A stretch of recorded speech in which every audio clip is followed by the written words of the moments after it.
I watched my mother hand my niece car keys while my son clutched a $20 gift card, and I thought the unfairness would destroy our family. I was wrong. What happened next at his graduation ceremony left 300 people in tears and changed everything I thought I knew about my own child. My name is Sarah Mitchell, and I'm a 42-year-old nurse who thought she had parenting figured out. I work the overnight shift at St. Mary's Hospital here in Ohio, coming home exhausted every morning to a house that somehow still needs groceries, bill payments, and a teenage son who deserves so much more than I can give him. For 18 years, I've been walking this tightrope between being enough and feeling like I'm constantly failing. My son, Marcus, is everything you'd want in a kid, and nothing like what you'd expect from a single-parent household that's been scraping by since his father walked out 10 years ago.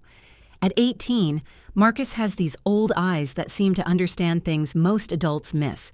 He's tall like his father, but he carries himself with a quiet strength that's entirely his own. While other kids his age are worried about prom dates and video games, Marcus has been working part-time since he turned 16, never complaining, never asking for things he knows we can't afford. Then there's my niece, Bella Rodriguez, my sister Carmen's daughter. Bella is also 18, Marcus's cousin, and they've grown up together like siblings. She's beautiful, confident, and has had every advantage that comes from having two parents with steady incomes and a college fund that's been growing since she was born. Bella is the kind of girl who gets lead roles in school plays and dates the quarterback, not because she's spoiled, but because she's genuinely talented and her parents have given her the freedom to explore every opportunity. My sister Carmen works in marketing and married a man who owns 3 auto repair shops. They live in the kind of house with a 3-car garage and a pool, the kind of place where teenagers can have friends over without anyone worrying about the electric bill. Carmen and I have always been close, but there's an unspoken tension that comes from being sisters who ended up in very different places despite starting from the same small Ohio town. At the center of our family is my mother, Patricia Mitchell, who everyone calls Pat. She's 68, a retired high school English teacher who raised Carmen and me to believe that hard work and education were the keys to everything. Mom has always been the family matriarch, the one who makes decisions about holiday gatherings, birthday celebrations, and apparently, graduation gifts. She's fair-minded and generous, but she sees the world through the lens of traditional achievement. To her, success looks like honor roll certificates, college acceptance letters, and extracurricular activities that build character. What Mom doesn't see, because I've worked so hard to hide it, is the quiet desperation that fills our house. She doesn't know that Marcus works 20 hours a week at the local grocery store, not for spending money, but because he's watched me count and recount bills at the kitchen table too many times. She doesn't know that he's deferred his college acceptance, because even with financial aid, we can't make the numbers work. She doesn't know that when she praises Bella for her 4.0 GPA and student council presidency, Marcus has maintained a 3.7 while working 3 different jobs and still finding time to help his elderly neighbor, Mrs. Patterson, with her groceries every Sunday. I kept these struggles private because I wanted to protect everyone. I wanted to protect Marcus from feeling like a burden, Mom from feeling obligated to help, and myself from looking like I couldn't handle single motherhood. I thought I was being strong and independent. What I didn't realize was that my silence was making my son invisible. The story I'm about to tell you happened 3 weeks ago at Marcus's graduation ceremony. I went into that auditorium thinking I understood my family, my son, and what fairness looked like. I was planning to finally speak up to defend Marcus against what I saw as years of favoritism and oversight. I had my anger carefully prepared, my righteous speech ready to deliver. But Marcus had other plans. What he did that day didn't just surprise me, it changed how an entire room full of people understood the meaning of sacrifice, gratitude, and what it really means to make your parent proud. To understand what happened at that graduation ceremony, you need to know how we got there. You need to see the quiet moments that shaped Marcus into the young man he became, and the family dynamics that almost made us miss recognizing the extraordinary person he'd always been. Our life has a rhythm that's been the same for 10 years. I leave for my 12-hour shift at St. Mary's at 6 in the evening, just as most families are sitting down for dinner. Marcus makes himself something simple, usually a sandwich or leftover pasta, and settles in at our small kitchen table to do homework. By the time I get home at 7 the next morning, exhausted and smelling like hospital disinfectant, he's already showered, dressed, and making me coffee before heading to school. "Morning, Mom," he always says, handing me the mug with that gentle smile that reminds me so much of my own father. "How was your night?" And I tell him about difficult patients or funny conversations with other nurses, and he listens like my stories are the most interesting things he's ever heard. What I didn't know for the longest time was that after school, while I was sleeping, Marcus wasn't hanging out with friends or playing video games like other 17-year-olds. At 3:30, he'd change into his work clothes and head to Morrison's Grocery, where he'd stock shelves and help customers until 8 o'clock. On weekends, he'd wake up early to mow lawns for neighbors, earning $20 or $30 that he'd quietly slip into the jar where I keep grocery money. Tuesday and Thursday evenings, he tutored 7th graders in math at the community center for $15 an hour. I thought he was just being responsible, maybe earning some spending money. I had no idea he was essentially working a second job to help keep us afloat. The truth is, I was so focused on appearing like I had everything under control that I never asked Marcus what he did with his time. When he mentioned work, I assumed it was casual, typical teenage employment. When he didn't ask for money for movies or new clothes, I told myself he was just naturally frugal. When he turned down invitations to school dances or weekend parties, I figured he was more mature than his classmates, more focused on his future. What I missed was the weight he was carrying.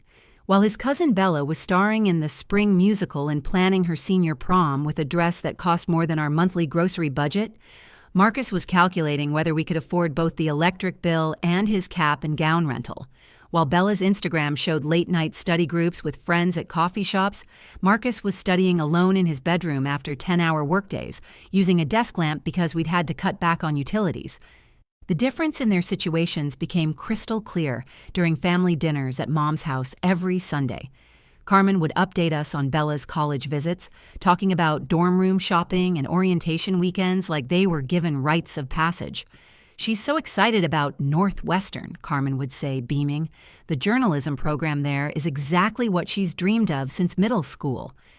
Meanwhile, Marcus would quietly eat his pot roast and answer Mom's questions about his grades and his plans with simple, non-committal responses. "College applications going well?" she'd ask. "Yes, ma'am, sent in several," he'd reply, not mentioning that he'd been accepted to Ohio State, but couldn't figure out how to make it work financially, even with aid. I started noticing how the conversations flowed around Marcus rather than including him. Not intentionally, everyone loves Marcus. But Bella's achievements were more visible, more traditional, easier to celebrate. Honor Society induction ceremonies, debate team championships, student council elections. These were accomplishments that came with certificates and newspaper mentions and proud parent Facebook posts. Marcus's accomplishments were invisible. There's no ceremony for the teenager who gives up his weekend plans to work extra shifts when his mother mentions the car needs new tires. There's no award for the young man who researches scholarships instead of playing video games or who learns to make dinner for two on a budget of $15. But Marcus never complained, never seemed resentful. When Bella got her acceptance letter to Northwestern, he was genuinely happy for her. When she asked for advice about which AP classes to take senior year, he helped her plan her schedule around activities that would look good on college applications. He celebrated her successes as if they were his own victories, and I mistook his grace for contentment. The family dinner that changed everything happened on a Tuesday evening in early May, 2 weeks before graduation. Mom had called that morning with excitement in her voice. "I want everyone here tonight. I have special surprises for our graduates." She'd been planning something for weeks, dropping hints about meaningful gifts that honor their achievements and celebrating the next chapter properly. I arrived at Mom's house with Marcus after my shift, both of us tired but looking forward to whatever she had planned. The dining room table was set with her good china, and she'd made Marcus's favorite, meatloaf with garlic mashed potatoes. Carmen and Bella were already there, Bella practically bouncing with anticipation. She'd just received her final acceptance letters and had officially chosen Northwestern, full scholarship for journalism. "All right, everyone," Mom announced after we'd finished eating, her voice carrying that special tone she used for important family moments. As you know, we have two very special graduates this year. Bella and Marcus have both worked incredibly hard, and I wanted to honor their efforts properly. She disappeared into the garage and returned carrying a small gift bag and something hidden behind her back. My stomach fluttered with nervous excitement. Whatever she'd planned, I could tell it was significant. "Bella, sweetheart, come here," Mom said, her face glowing with pride. Bella stood up, smoothing her dress, and walked over to where Mom was standing by the window. "You have maintained a perfect 4.0 GPA while serving as student body president, captain of the debate team, and editor of the school newspaper. You've shown dedication, leadership, and the kind of academic excellence that will serve you well at Northwestern." Mom brought her hands forward, revealing a set of car keys dangling from a Northwestern University keychain. "This Honda Civic is reliable, safe, and will get you through college and beyond. You've earned this, honey." The room exploded with excitement. Carmen started crying, Bella squealed and threw her arms around Mom, and everyone was talking at once about insurance and parking permits and how perfect this was.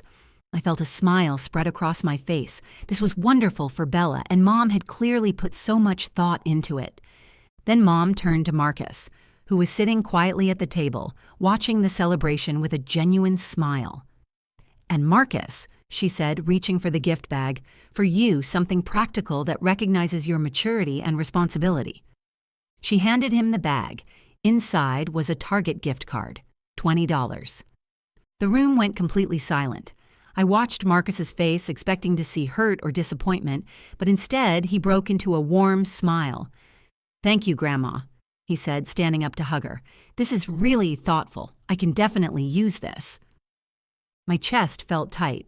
$20. After 18 years of watching this kid excel academically, work without complaint, and show more character than most adults I know, my mother had given him a $20 gift card while handing his cousin the keys to a car. I must have made some sound, a sharp intake of breath maybe, because Mom looked directly at me. "Sarah, could I speak with you in the kitchen for a moment?" I followed her, my hands shaking slightly. Before I could say anything, she started talking in that measured teacher voice she used when she wanted to head off an argument. "We give based on effort, Sarah," she said, pulling me further away from the dining room. "Bella maintained a 4.0 while being student body president and captain of the debate team. She's going to one of the best journalism programs in the country.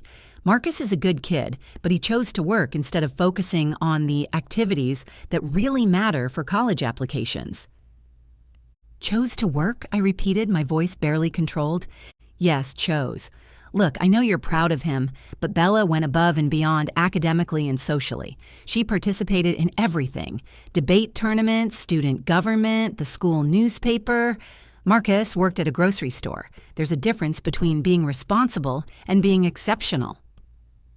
I stared at my mother, this woman who raised me to believe in fairness and hard work, and realized she had no idea what those words actually meant. She didn't know that Marcus worked because he'd seen me sitting at the kitchen table at midnight, calculator in hand, trying to figure out how to pay for his senior year expenses.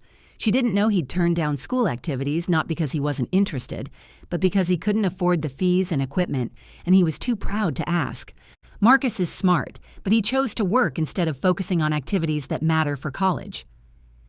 Activities that matter, as if helping your family survive didn't matter, as if sacrificing your teenage years to make sure your mother didn't have to choose between groceries and rent didn't matter.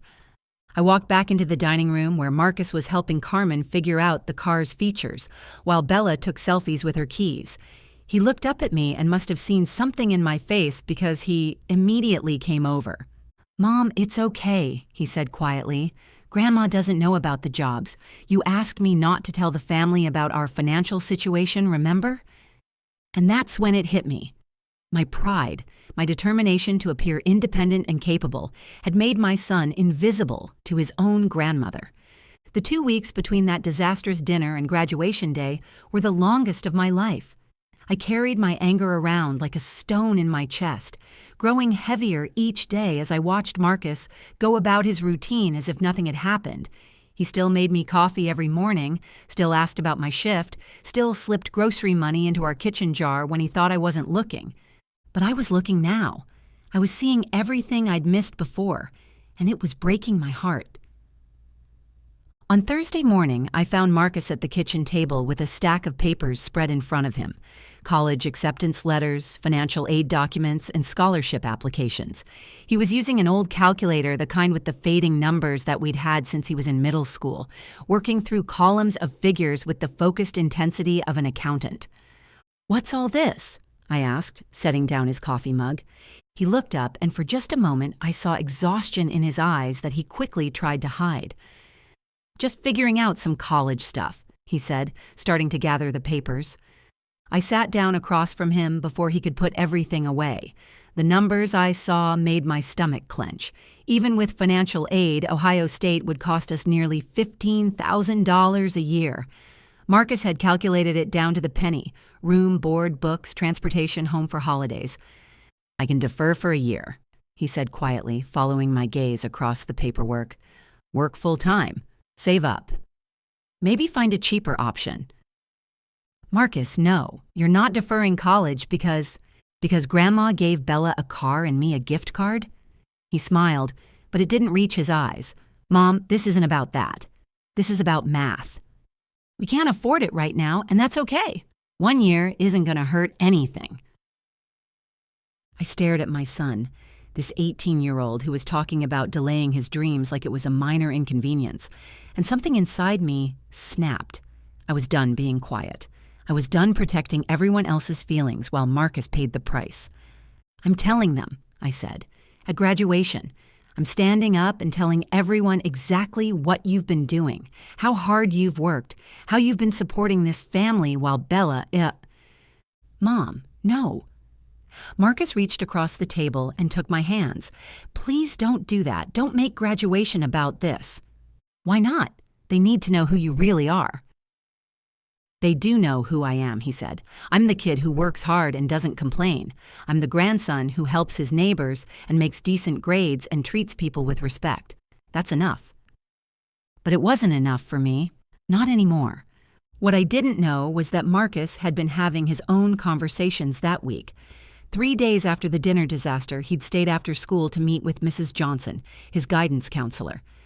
"I heard you're one of our student speakers for graduation," she'd said, pulling out a folder with his name on it. "Have you thought about what you want to say?" Marcus had been selected as one of 3 students to give speeches at the ceremony, chosen by the faculty for what they called exceptional character and academic achievement. He'd mentioned it to me weeks ago, but I'd been so focused on work and bills that I'd only half listened when he said it would be just a short thank you thing. "I want to talk about my mom," Marcus told Mrs. Johnson, "about sacrifice, about the things people do that no one sees." Mrs. Johnson leaned back in her chair. She'd been a guidance counselor for 25 years and had watched Marcus work in the school cafeteria during his lunch periods to earn money for senior year expenses. She'd seen him turn down field trips and class activities that had fees attached.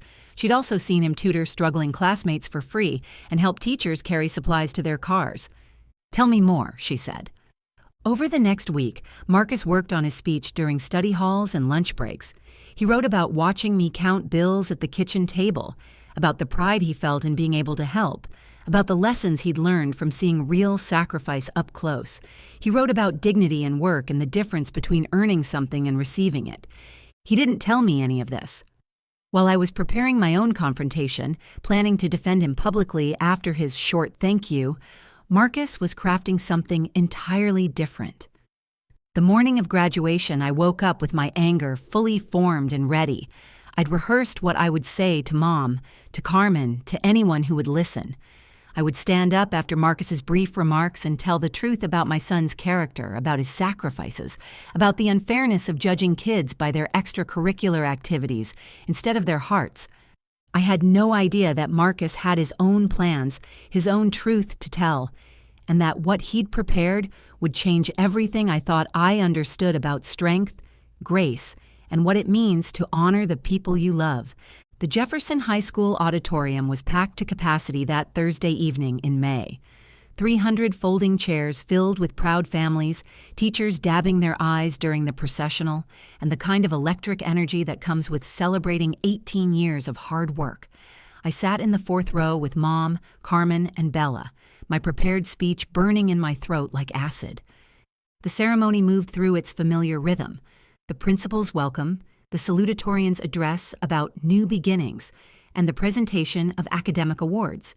When they called Bella's name for the journalism scholarship, our family cheered loudly.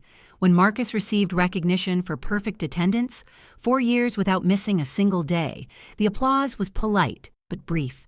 Even then, people didn't understand what perfect attendance meant for a kid who worked 3 jobs and still showed up every day ready to learn. And now, Principal Matthews announced, adjusting the microphone, we'll hear from our student speakers, chosen by faculty for exceptional character and leadership. First, speaking on behalf of the class of 2024, Marcus Mitchell. My heart started pounding. This was it. After Marcus gave his brief thank you remarks, I would stand up and tell everyone exactly what kind of young man my son really was. I would make sure they understood what they'd overlooked. Marcus walked to the podium with the same quiet confidence he'd shown his whole life. He was wearing his father's old suit, the only one we owned, that we'd had tailored to fit his taller frame. He looked out at the audience for a moment, found my face in the crowd, and smiled that gentle smile that had gotten me through 10 years of single motherhood. "Good evening," he began, his voice carrying clearly through the sound system. "I want to talk about the word sacrifice and what I learned from watching the strongest person I know." This wasn't the brief thank you I'd expected. I felt Mom shift beside me, suddenly paying closer attention. While my classmates were joining clubs and going to parties, I was working 3 jobs: grocery store clerk on weekdays, lawn service on weekends, and tutoring middle schoolers Tuesday and Thursday nights. A murmur went through the audience. Parents started leaning forward. I felt my mouth fall open. "Not because I had to," Marcus continued, his voice getting stronger, "but because I wanted to. My mom works 16-hour shifts at St. Mary's Hospital to keep us afloat. She never once asked me to help. She never made me feel like our financial struggles were my responsibility. But I saw her counting bills at the kitchen table at midnight, and I knew what I needed to do."